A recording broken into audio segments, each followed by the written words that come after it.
Kasabay ng paggunita ng National Teachers Month, tiniyak ng Education Department na tutok ito sa pagtugon sa mga pangangailangan ng mga guro sa bansa.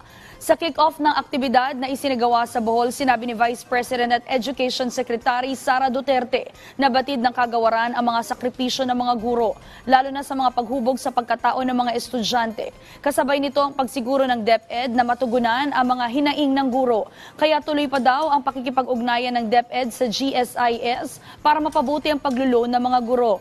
Kasabay din ito ang pag-hire ng DepEd ng nasa mahigit 3,000 administrative officers at 1,500 planning development officers para mabawasan ang administrative work ng mga guro at makapag-focus sa kanilang pagtuturo sa mga bata. Nakikipag-ugnayan na rin ang DepEd sa Civil Service Commission para ihirit ang mas mataas na teaching overload pay para sa mga teachers.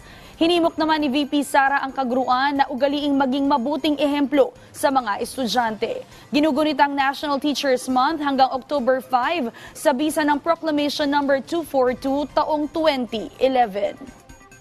Teachers are the spark of inspiration in every classroom, the guiding light of countless possibilities and better futures, and the builders of our nation's dreams. Teachers have essentially helped build our country, and teachers will always be there as we move forward with our aspirations to see a stable, secure, peaceful, and strong motherland.